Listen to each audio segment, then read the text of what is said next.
আপনারা দেখছেন শিরোনাম update, powered by Misba agro product, Arambagh, Hooghly. Co-powered by Asha nursing home, new hospital road, Rampurhat, বীর। নমস্কার, আপনারা দেখছেন সংবাদ শিরোনাম আপডেট নিয়ে রয়েছি আপনাদের সঙ্গে আমি প্রবীর। 21শে জুলাই মানে সেই বাম জামানায় পুলিশের গুলিতে যুব কংগ্রেসের 13 জন কর্মীকে স্মরণ করবার দিন। 21শে জুলাই মানে কলকাতা তো বটেই, এমনকি জেলাগুলির রাস্তাতেও তীব্র যানজট। 21শে জুলাই মানে কলকাতা এবং রাজ্যের বিভিন্ন জেলা থেকে রুট বাস উধাও, ছোট বড় মাঝারি সব ধরনের যানবাহনে প্রায় উধাও হয়ে যাওয়া।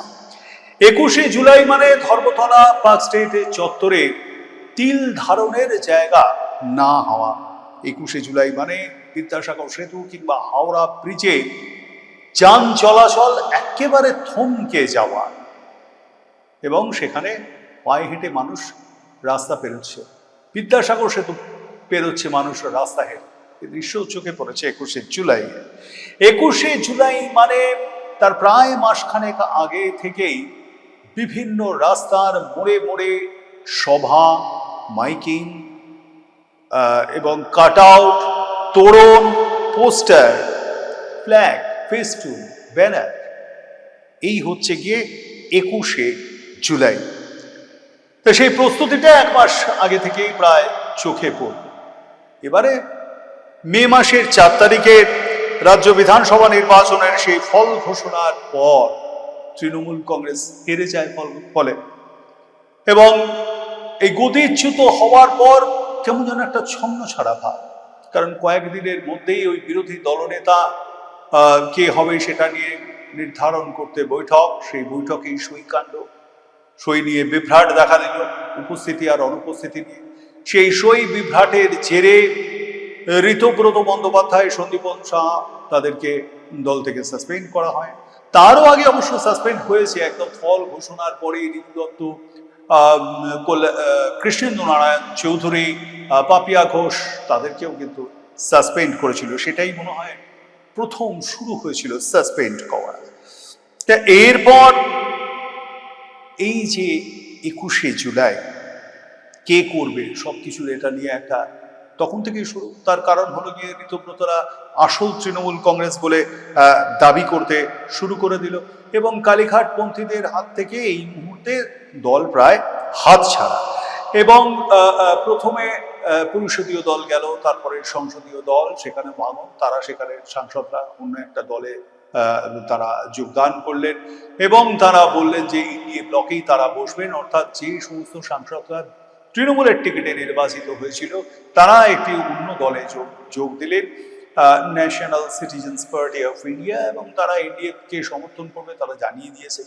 এদিকে রাজ্যের যে দল অর্থাৎ বিধায়করা তারা প্রায় নট বিলো 65, সেই ঋতব্রত বন্দ্যোপাধ্যায় মানে রাজ্যের বিরোধী দলনেতা বলছিলেন, সেই তাদের একটা তারা দাবি করছে তারা আসল তৃণমূল কংগ্রেস। এখন মমতাপন্থী যারা, কালীঘাটপন্থী যারা, তারা তাহলে কোন কংগ্রেস? এটাও তো একটা ব্যাপার, প্রশ্ন আসে। তা পুরোটা এখন আদালতের চলছে এই নিয়ে টানা হিচড়া। 21শে জুলাইয়ের শহীদ স্মরণ নিয়েও কিন্তু যথারীতি একটা টানা হিচড়া এই দুই পন্থীদের মধ্যে। তার কারণ ঋতব্রত বন্দ্যোপাধ্যায়ের নেতৃত্বাধীন যে দলের নেতা, সভাপতি হলেন অরূপ রায়, তার নেতৃত্বাধীন যে আসল তৃণমূল কংগ্রেস যারা দাবি করছে, তাদের সভাস্থল ছিল বেউরুলে গান্ধী মূর্তির পাদদেশে, ঠিক যে জায়গা থেকে 1998 সালের 1 জানুয়ারি সূচনা হয়েছিল তৃণমূল কংগ্রেসের পথ চলা। অপরদিকে আদালতের নির্দেশে মোতাবেক কালীঘাটপন্থী মানে মমতাপন্থী তৃণমূল কংগ্রেস তাদের সভা করবার, অর্থাৎ 21-এর শহীদ তর্পণ করার জায়গা ছিল বিড়লা তারামণ্ডলের সামনে ক্যাথিড্রাল রোডে। তা প্রথম থেকেই তাল কেটে যাওয়া এই 21শে জুলাইয়ের শহীদ তর্পণের সমাবেশ নিয়ে, এবং 21শে জুলাইয়ের দিনেও কিন্তু তাল কাটলো কোথায়? তাল কাটলো বিড়লা তারামণ্ডলের সামনে ক্যাথিড্রাল রোডে কালীঘাটপন্থীদের তরফ থেকে যে সভার আয়োজন করা হয়েছিল সেখানে। কেন তাল কাটলো, কিভাবে তাল কাটলো, এইটা নিয়েই আজকের শিরোনাম আপডেটে আমরা আলোচনা করব। মঞ্চে বক্তব্য রাখছিলেন কল্যাণ বন্দ্যোপাধ্যায়, মানে আমাদের শ্রীরামপুরের সাংসদ, আইনজীবী, পোড় খাওয়া রাজনীতিবিদ, অভিজ্ঞ মানুষ। তিনি বক্তব্য রাখছিলেন। মঞ্চে তুলোধনা করছিলেন রাজ্যের মুখ্যমন্ত্রী শুভেন্দু অধিকারীকে। ওরে শুভেন্দু, তোর কত বড় ক্ষমতা আমি বাংলার মাটিতে দেখতে চাই। রাজনৈতিক ভাবে শেষ করে ছাড়বো। কারা কত নাম্বার পাবে তার কম্পিটিশন করছে, কারা কত চামচা তার রাজধানী নির্ভর করছে, কে কত বেশি চুরি করেছে তার প্রমাণ দিচ্ছে, কে দুবাইয়ে বাড়ি করেছে তার প্রমাণ দিচ্ছে, কার দুবাইয়ে 4টে বাড়ি তার প্রমাণ দিচ্ছে, কার মেয়ের দুবাই বাড়ি তার প্রমাণ দিচ্ছে, কার দুবাই। আবার কখনো দলছুট রচনা, দলছুট সায়নীদের নিয়েও কিন্তু কটাক্ষ করেন কল্যাণ বন্দ্যোপাধ্যায়। এই যে 20 জন এমপি কোথাও বেরোতে পারছে না, আর দিদি আমার সাইনি দিদি,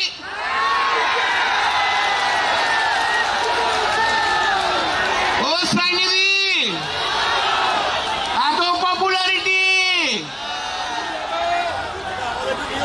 আমাকে সেদিন মুর্শিদাবাদের একটা ছেলে বললো দাদা জানেন না, আরে আমাদের যুব সভাপতি আছে, বলে জানেন না দাদা, আমার নতুন গাড়িটা 8 মাস ধরে আমাদের সাইনি দিদি রেখে দিয়েছিল ইলেকশন প্রচারের জন্য।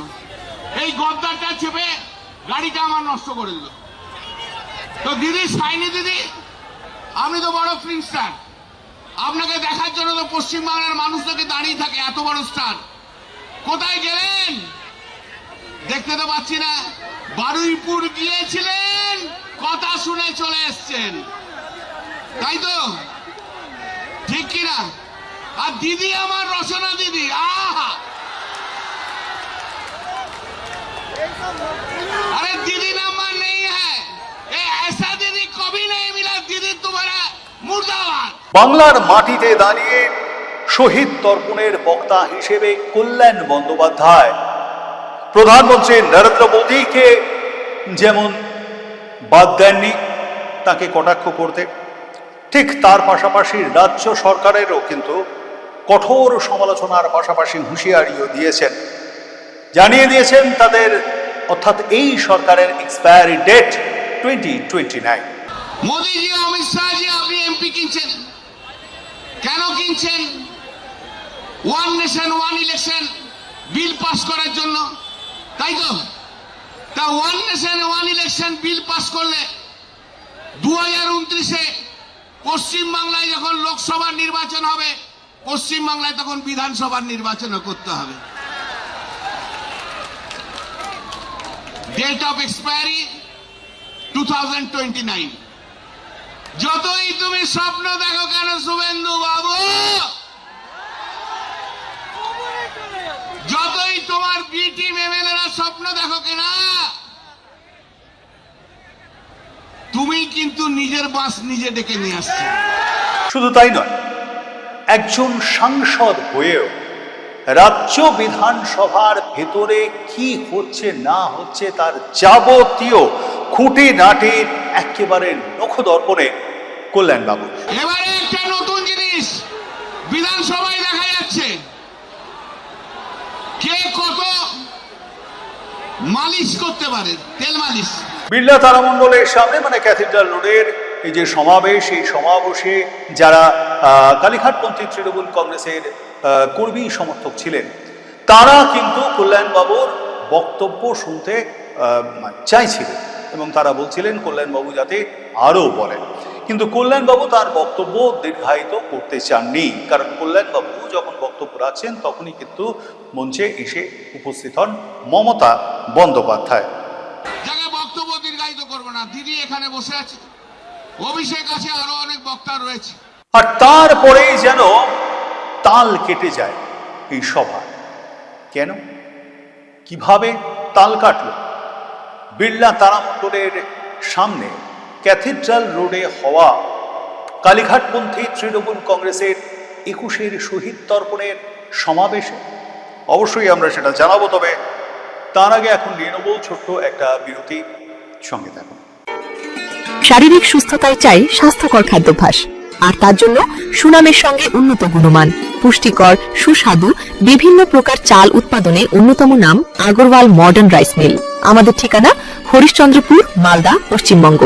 যোগাযোগ ৯৪৩৪০৫৫২০৫ এবং ৯৭৩৪১২০৮৪। হোয়াটসঅ্যাপ ৯৭৩৩০৬৩৬৮১। গৃহসজ্জার অন্যতম আকর্ষণ নানান ডিজাইনের মার্বেলের মেঝে, দেওয়াল ও ওয়াল ফ্রেস্কো, যার জন্য আপনাকে অবশ্যই আসতে হবে নদিয়া টাইলস এন্ড মার্বেলে। এখানে পাবেন জনসন, কাজারিয়া, ইতালীয় ও সিম্পল মতো কোম্পানির ব্র্যান্ড, যা আপনার বাড়িকে করে তুলবে সকলের চোখে আধুনিক ও আকর্ষণীয়। আমাদের ঠিকানা গঙ্গনি, বাতকুল্লা, নদিয়া। যোগাযোগ ৯৯৩২৯৭২০০৩ ৭০০১ ৫০৪ ৩৩৮। আপনারা দেখছেন শিরোনাম update. Powered by Misba agro product, Arambagh, Hooghly. Co-powered by Asha nursing home, new hospital road, Rampurhat, Birbhum. সঙ্গে থাকার জন্য ধন্যবাদ। ফিরে এলাম বিরতির পর। আপনারা দেখছেন শিরোনাম আপডেট। বিরতির আগে আমরা যেখানে ছিলাম, ২১-এর সমাবেশে কালীঘাটপন্থী তৃণমূল কংগ্রেস আয়োজিত বিড়লা তারামণ্ডলের সামনে ক্যাথিড্রাল রোডের শহীদ তর্পণ অনুষ্ঠানে, যেখানে শ্রীরামপুরের সাংসদ বক্তব্য রাখছিলেন। প্রবীণ রাজনীতিবিদ যেমন তেমনি ওকালতিও করেন, যথেষ্টই প্রসার রয়েছে তার। জগদীপ ধনখড়ের মিম করে তিনি যেমন সমালোচিত হয়েছেন, তেমনি কিন্তু যথেষ্ট প্রশংসাও কুড়িয়েছেন, হাততালিও কুড়িয়েছেন যথেষ্ট, লাইক শেয়ারও হয়েছে প্রচুর। তা তিনি বহুদিনের সঙ্গে মমতা বন্দ্যোপাধ্যায় প্রায় মিনিট ২০ বক্তব্য রাখলেও তার মাঝে কিন্তু মমতা বন্দ্যোপাধ্যায় এবং অভিষেক বন্দ্যোপাধ্যায় তারা যেহেতু সেই সময়ই উপস্থিত হন, তাই সেখানে কিন্তু কিছুটা সময় অতিবাহিত হয়ে যায় তার এই। এবং কল্যাণবাবু নিজেও অবশ্য সেটা বলেছেন যে তার মাঝখানে বেশ কিছুটা সময়, অন্তত ১০-১২ মিনিট সময় অতিবাহিত হয়ে যায়।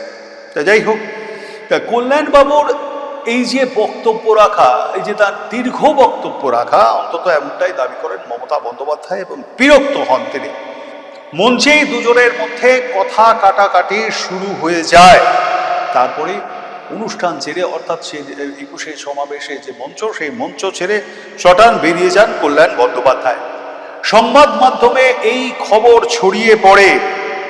এরপরেই মমতাকে মঙ্গলবার রাতে মমতাকে নিশানা করে দীর্ঘ ফেসবুক পোস্ট করেন এই কল্যাণ বন্দ্যোপাধ্যায়, এবং মঞ্চে থেকে কি ঘটেছিল যার জন্য তার বক্তব্য দীর্ঘ বলে মনে হয়েছিল মমতা বন্দ্যোপাধ্যায়ের পুরোটা, এবং তার জন্য যে মমতা তাকে বকাবকি করেছেন এবং প্রকাশ্যেই করেছেন পরিষ্কার, কিন্তু সেটা যাবতীয় কিছু তিনি সোশ্যাল মিডিয়ায় পোস্ট করেন। তবে এখানেই ক্ষান্ত হননি কল্যাণবাবু। এরপর কি করলেন? বুধবার সাংবাদিক সম্মেলনে এলেন তিনি। মঙ্গলবার দুপুরের সেই ২১-এর সমাবেশে ক্যাথিড্রাল রোডে কি হয়েছিল তা তুলে ধরলেন কল্যাণ বন্দ্যোপাধ্যায়। ১২:৪৫ নাগাদ দিদি আমাকে জানাচ্ছে বিজেপি লোকরা আটকে রেখেছে, যেতে পারছি না। ১২:৪৫, এবং তখন আমাকে বক্তৃতা দেওয়া করালো, বললো যে তাহলে বলো। তো আমি আবার শুরু করলাম। এবার আমি শুরু করার পরেই কিছুক্ষণ পর অভিষেক এলো। তো অভিষেক আসার পর সারা মঞ্চ ঘুরে বেড়ালো, হাততালি কুড়ালো। তো আমাকে তো ৫-৭ মিনিট তো আটকে থাকতে হয়েছে, ৫-৭ মিনিট এখানে যাচ্ছে। একটা বক্তৃতা দেওয়ার সময় ওভাবে ঘুরতেও নেই, সেটাও একটা নর্মাল কাটছি। বক্তৃতা শেষ হয়ে গেলে ঘুরুক না। একটা যখন কেউ বক্তৃতা দিচ্ছে তার মধ্যে বক্তব্যের মধ্যে ডিস্টারবেন্স যেন না হয়। আমার পপুলারিটি কতটা সেটা দেখানোর জন্য তার তো সেই জায়গাটা তখন নয়, একটু পরে দেখাতে পারতো। ৭ মিনিট আমি থেমে গেলাম, এরপর আবার শুরু করলাম। তারপর মমতা দিয়ে এলো, আর দিদিকে দেখার জন্য লোকজন হইচই করছে, ন্যাচারালি এটা খুবই স্বাভাবিক। আমাকে ৫-৭ মিনিট প্রায় বন্ধ করতে হলো। তা টোটাল কত হলো? ১২ থেকে ১৩ মিনিট আমি বক্তৃতা বন্ধ রাখতে হয়েছে। ১০-১২ মিনিট যাই হোক, একটা বক্তৃতা বন্ধ রাখতে হয়েছে। এবার দিদি যখন বসলো, আমি জিজ্ঞেস করলাম, দিদি বলবো? আমি বলে হ্যাঁ তুমি বলো। তাই বলে শেষ করেছি। কুণাল এসে দাঁড়িয়েছে, আমি শেষ করেছি। আমাকে তো শেষ করতেও তো 2 মিনিট লাগে একটা বক্তব্য। আর তখন সবাই বলছে না আপনি বলুন, আমি মাঝে বললাম আমি বলছি না, বরঞ্চ ওরা এসে গেছেন, তখন সবাই বলছে না আপনাকে বলতে হবে। এবার আমি যখন নামছি তখন দিদি খুব অত্যন্ত অসম্মানজনকভাবে আমাকে বললো, 1 ঘন্টার উপর বক্তৃতা দিচ্ছ, ভীষণ অসম্মানজনকভাবে।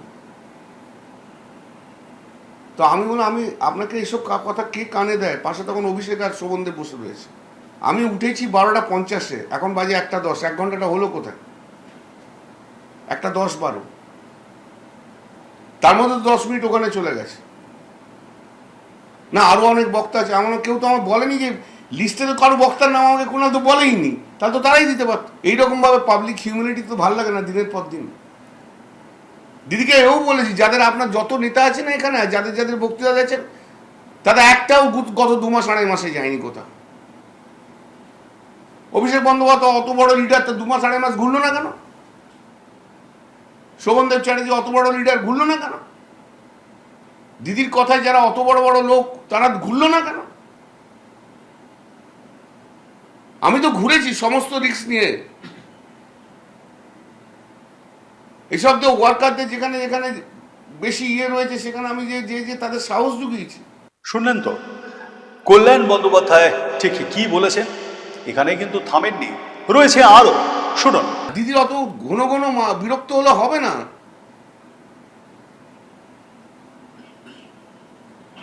দিদির যদি মনে হয় অভিষেক এসে বসে আছে কেন, এটা যদি দিদির বিরক্তের কারণ হয়, তাহলে আমাদেরকে ছেড়ে দেওয়া ভালো, শুধু অভিষেক নিয়ে থাকুক দিদি। তাহলে বাংলার কোটি কোটি মানুষ আর লক্ষ লক্ষ তৃণমূল কংগ্রেসের ওয়ার্কারের জন্য মমতা দি বাংলার নেত্রী হয়েছে। কোনো রক্তের সম্পর্কের লোকের জন্য মমতা দি বাংলার নেত্রী হননি। এবং সেই লড়াইয়ের দীর্ঘকালের সাথী আমি। ওখানে যারা ছিল তাদের মধ্যে শোভনদা আর আমি হচ্ছে ওল্ডেস্ট।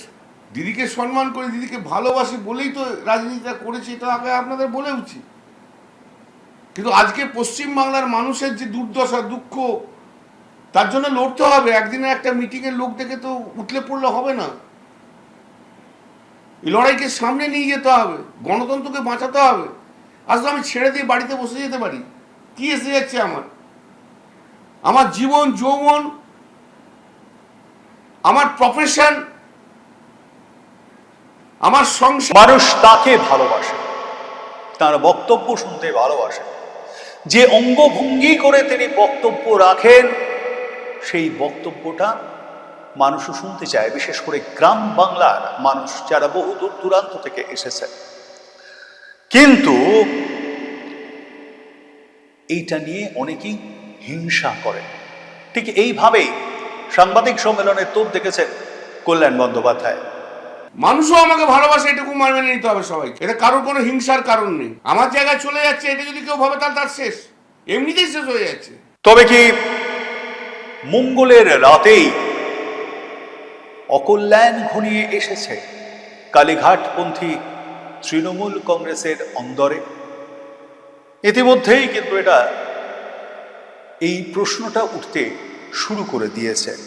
দীর্ঘদিন ধরেই রাজনীতি করে আছেন কল্যাণ বন্দ্যোপাধ্যায়, এবং আইনজীবী হিসেবে তার যা প্রসার, তিনি যদি রাজনীতিটা ছেড়েও দেন তাতেও তার বিন্দুমাত্র অসুবিধা হওয়ার কথা নয়। অন্ধ স্নেহের বশে একে একে প্রায় সকলকেই হারাচ্ছেন মমতা বন্দ্যোপাধ্যায়। ঋতব্রত, সন্দীপন, তাদের বহিষ্কার, আমি আগেই বলেছি, রিজু দত্ত, কৃষ্ণেন্দু নারায়ণ চৌধুরী, পাপিয়া ঘোষ, তারপরে ফিরহাদ হাকিম চলে গেছেন, অরূপ বিশ্বাস তিনি চলে গেছেন, অরূপ রায় তিনি গেছেন, জাভেদ খান, আখরুজ্জামান, ওইদিকে সায়নী, রচনা বন্দ্যোপাধ্যায়, সুদীপ বন্দ্যোপাধ্যায়, দেব, জুন মালিয়া, ডাক্তার কাকুলি ঘোষ দস্তিদার, মালা রায়, সকলেই ছেড়ে চলে যাচ্ছেন, আরো হয়তো যাবেন।